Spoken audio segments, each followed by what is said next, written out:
तो शर्म तो आपको आनी चाहिए कि आप ये नहीं सोच रहे हैं कि ना आप अपने पीएम पे ट्रस्ट कर रहे हैं, ना अपनी जांच एजेंसीज पे ट्रस्ट करते हैं, ना अपने संविधान पे ट्रस्ट करते हैं।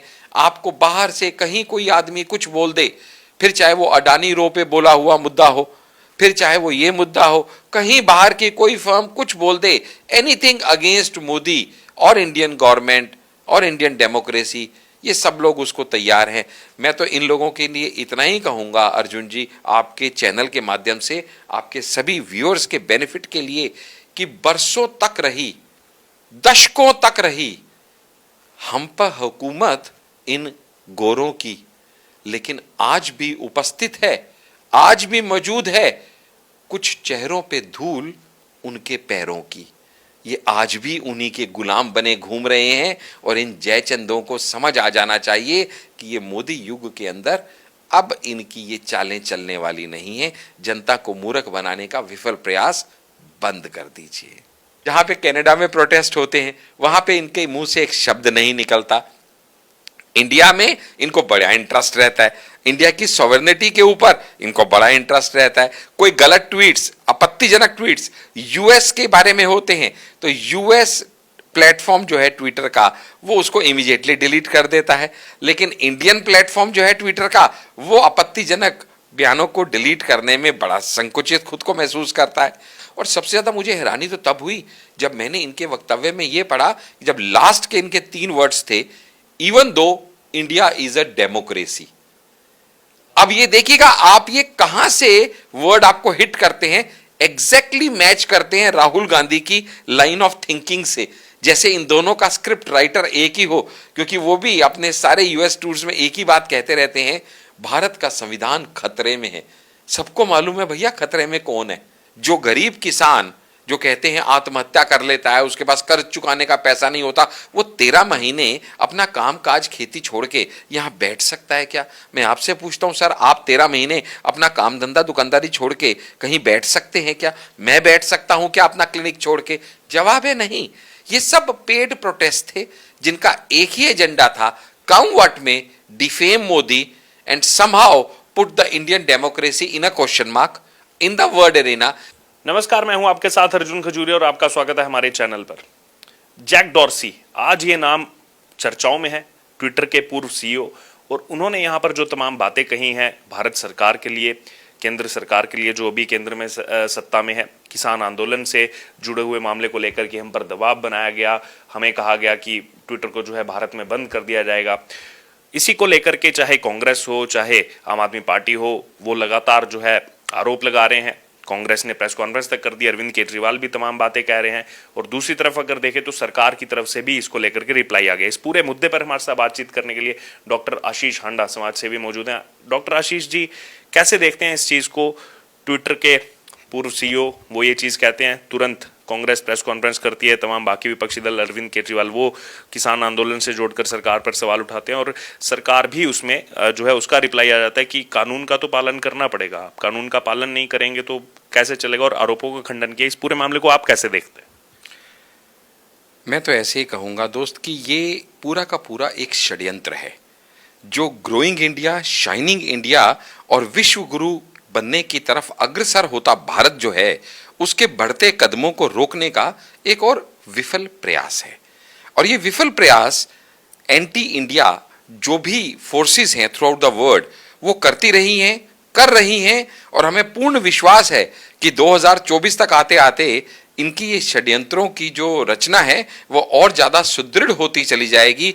मगर अफसोस, शायद इनका ये सपना पूरा नहीं होगा। भले ही इनको सपोर्ट करने के लिए भारत में अनेकों जयचंद उपस्थित हैं जो इन्हें मालूम भी है, जिनका ये समय समय पे उपयोग भी करते रहे हैं, लेकिन फिर भी हमेशा की तरह इस बार फिर उनको मुंह की खानी पड़ेगी।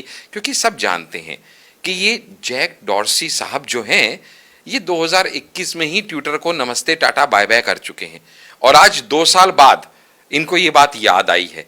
तो ये कहते हैं ना, हर चीज के पीछे कोई कारण जरूर होता है। तो ये कारण जो है ना, इसके टाइमिंग्स बड़े इंपॉर्टेंट हैं।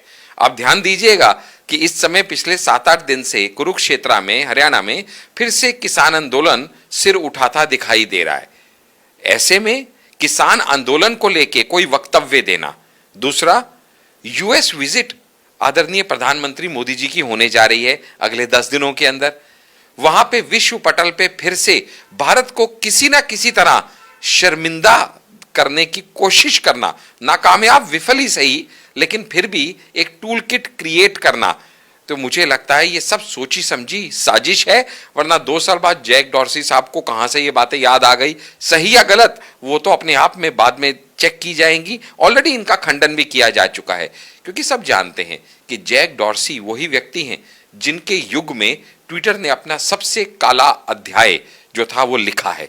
जैक डॉर्सी साहब वही व्यक्ति हैं जो हमेशा से कंट्रोवर्शियल रहे हैं, क्योंकि जब एक आदमी एक ट्विटर जैसे बड़े प्लेटफॉर्म का सीईओ होता है तो उससे एक्सपेक्ट किया जाता है कि Twitter is an intermediary platform, वहां पे निष्पक्ष रूप से कोई भी अपनी बात रख सकता है।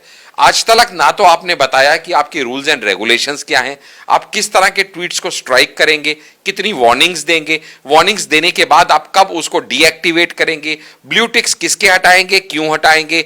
ये तो एक ऑटोक्रेसी सिस्टम से चलने वाले एक बोलते हैं ना अराजक किस्म के व्यक्ति हैं, जिनके जब जिसके मन में आया जो चीज मुझको सूट नहीं करती उसको हटा देना चाहिए। हम तो आज तक समझते थे कि डोनाल्ड ट्रंप ही एक ऐसे व्यक्ति हैं जो कहते हैं आइदर माई वे और हाईवे, यानी या तो मेरे हिसाब से चल वरना चलता बन।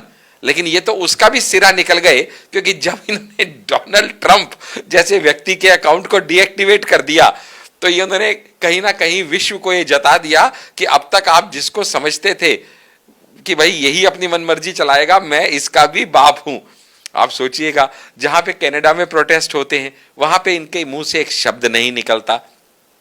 इंडिया में इनको बड़ा इंटरेस्ट रहता है, इंडिया की सॉवरेनिटी के ऊपर इनको बड़ा इंटरेस्ट रहता है। कोई गलत ट्वीट्स, आपत्तिजनक ट्वीट्स यूएस के बारे में होते हैं तो यूएस प्लेटफॉर्म जो है ट्विटर का वो उसको इमीडिएटली डिलीट कर देता है, लेकिन इंडियन प्लेटफॉर्म जो है ट्विटर का वो आपत्तिजनक बयानों को डिलीट करने में बड़ा संकुचित खुद को महसूस करता है, क्योंकि कहीं ना कहीं इनका जैक डॉर्सी जी का जो खुद की मानसिकता है वो कई बार देखी गई है कि हर वो व्यक्ति, हर वो ट्वीट, हर वो संगठन जो डेमोक्रेसी के अगेंस्ट काम करे वो उसको बढ़ चढ़ के अपना प्लेटफॉर्म यूज करने का मौका देते रहे हैं। बुरहान वानी का केस हो, बाकी आतंकवादियों का केस हो, कहीं पे इंडिया को डिफेम करने का हो। याद है आपको पिछली बार किसान आंदोलन के टाइम पे एक ट्वीट ट्रेंड करवाया गया था कि मोदी प्लानिंग फार्मर जिनोसाइड। अब बताइएगा, इस तरह के ट्वीट को भी हटाना उनको जरूरत नहीं लगता, और जब इंडियन गवर्नमेंट या एजेंसीज इसके विरुद्ध उनसे रिक्वेस्ट करती है, रिक्वेस्ट नहीं मानते हैं तो उनको कंप्लायंस के स्ट्रिक्ट ऑर्डर्स दिए जाते हैं। अब बताइए, ये तो एक बहुत सिंपल सी बात है कि आप जिस भी देश में काम कर रहे हैं उस देश के संविधान को आपको मानना होगा, उस देश के कानून अनुसार आपको कार्य करना होगा। इसमें कौन सी हैरानी की बात है। लेकिन वो खुद को अपने रिजिम में किसी भी लॉ से ऊपर समझने की गलती कर बैठे थे, और इसीलिए उनके टाइम पे जो ट्विटर की हालत हुई वो बहुत ही बुरी हालत थी। जिस टाइम पे इलॉन मस्क ने उसको टेक ओवर भी किया, तब भी जब ट्विटर फाइल्स नाम की एक चीज खुली दुनिया के सामने तो उसमें क्लियर आया था कि इनके रिजीम के अंदर जितना पक्षपात हुआ, जितनी पार्शियलिटी हुई, जितना गलत चीजों को बढ़ावा दिया गया, वो आज तक कभी ट्विटर की हिस्ट्री में नहीं आया। इसीलिए अब अपनी उन करतूतों को छुपाने के लिए plus anti India tool kit का हिस्सा बनने के लिए, मैं तो कई बार ये सोचता हूं, जैसे ही राहुल गांधी विदेश के दौरे पे जाते हैं उसके बाद अचानक से इस तरह के सीक्वेंस ऑफ इंसिडेंट्स होने लग जाते हैं। मालूम नहीं ये इत्तेफाक है या ये कोई प्लान्ड स्ट्रेटेजी है। इसके टाइमिंग्स बड़े रेलेवेंट है जो हमने आपसे अभी डिस्कस किए, इसका इंटेंट और कंटेंट बड़ा रेलेवेंस है कि आप ये कह रहे हैं कि भैया हमको तो प्रेशराइज किया गया था फार्मर्स मूवमेंट के दौरान कि आप कुछ अकाउंट्स को डीएक्टिवेट कर दीजिए, कुछ ट्वीट्स को डिलीट कर दीजिए, कैसा भी करके आप उन पत्रकारों तक के अकाउंट्स के लिए हमें कहा गया था जो मोदी जी की आइडियोलॉजी को नहीं फॉलो करते। इस तरह की एलिगेशंस लगाना, वो भी ऐसे टाइम पे जब ऑलरेडी फार्मर प्रोटेस्ट दोबारा सिर उठाने के प्रयास कर रहा है और मोदी जी का यूएस विजिट है, तो डेफिनेटली ये मोदी जी को डिफेम करने का, इंडिया की डेमोक्रेसी के ऊपर सवालिया निशान उठाने का। और सबसे ज्यादा मुझे हैरानी तो तब हुई जब मैंने इनके वक्तव्य में यह पढ़ा, जब लास्ट के इनके 3 वर्ड्स थे, even though India is a democracy. अब ये देखिएगा आप, ये कहां से वर्ड आपको हिट करते हैं, एग्जैक्टली मैच करते हैं राहुल गांधी की लाइन ऑफ थिंकिंग से। जैसे इन दोनों का स्क्रिप्ट राइटर एक ही हो, क्योंकि वो भी अपने सारे यूएस टूर्स में एक ही बात कहते रहते हैं, भारत का संविधान खतरे में है। सबको मालूम है भैया खतरे में कौन है, यानी यूजर्स तो सब समझ रहे हैं, लेकिन ये जनता को मूर्ख बनाने का जो प्रयास कर रहे हैं, ये भूल गए हैं कि Twitter is unlike Facebook used by the eminent educated class. और वो लोग सब समझते हैं, ये जो जनता है वो सब जानती है कौन कौन क्या करने का प्रयास कर रहा है। हमें मूर्ख बनाना मुझे लगता नहीं राहुल जी या किसी और के लिए या ट्विटर के एक्स सीईओ के लिए इतना आसान होने वाला है। इसी बीच हम देख रहे हैं तमाम जो है प्रतिक्रियाएं सामने आ रही हैं। केजरीवाल भी सवाल उठा रहे हैं। कांग्रेस पार्टी ने पीसी की और पीसी में बड़े आरोप लगाए पीएम मोदी पर कि पीएम मोदी डरपोक हैं, और कुछ एग्जाम्पल दी कि ये तो एक क्लाइमेट एक्टिविस्ट से जो है डर जाते हैं, ग्रेटा थनबर्ग से डर जाते हैं, ये टॉप सिंगर रिहाना से डर जाते हैं, तो 140 करोड़ जनता के डरपोक पीएम हैं। बड़ी चीजें कह रहे हैं वो पीएम मोदी के लिए इसी मुद्दे को लेकर। देखिएगा, मैंने आपसे कई बार ये बात बताने का प्रयास किया है आपके दर्शकों के लिए कि ये जो आपदा में अवसर ढूंढने वाला एक गैंग है, ये गैंग कहीं भी कुछ भी मोदी जी के अगेंस्ट अगर बात करने का अवसर मिले तो ये फट से तैयार हो जाते हैं, अपना सारा साम दाम दंड भेद लगा के ये भूल जाते हैं कि मोदी जी के द्वेष में कहीं ये देश के प्रति कुछ गलत स्टेटमेंट तो नहीं दे रहे। ऐसा ही इस बार फिर ये कर रहे हैं। सबने देखा फार्मर प्रोटेस्ट में कि किस तरीके से उस प्रोटेस्ट को हाईजैक कर लिया गया था। एक पॉर्न स्टार वहां पे उनको फार्मर्स को सपोर्ट कर रही है। क्या किसी फार्मर ने उस पॉर्न स्टार से मिला, अपनी व्यथा बताई, या उस पॉर्न स्टार को कभी फार्मर्स की किसी व्यथा या किसी बात से कोई लेना देना है? एनवायरमेंटलिस्ट छोटी सी बच्ची, उसको कुछ लेना देना नहीं है, लेकिन वो यहां पे कूद गई क्योंकि बाद में एक्सपोज हुआ। उसको तो एक एक ट्वीट के लाखों रुपया मिल रहा था, तो उसको तो सिर्फ पैसा कमाना था, कोई लेना नहीं कोई देना नहीं। यहां पे जिस तरह का प्रोटेस्ट हुआ, जो लेग मसाजर मशीन्स देखी आपने और मैंने, जिस तरह के यहां पे ऐशो आराम के साधन देखे, उनका फाइनेंस डेफिनेटली आउटसोर्स्ड था। जो गरीब किसान जो कहते हैं आत्महत्या कर लेता है, उसके पास कर्ज चुकाने का पैसा नहीं होता, वो 13 महीने अपना काम काज खेती छोड़ के यहां बैठ सकता है क्या? मैं आपसे पूछता हूं सर, आप 13 महीने अपना काम धंधा दुकानदारी छोड़ के कहीं बैठ सकते हैं क्या? मैं बैठ सकता हूं क्या अपना क्लिनिक छोड़ के? जवाब है नहीं।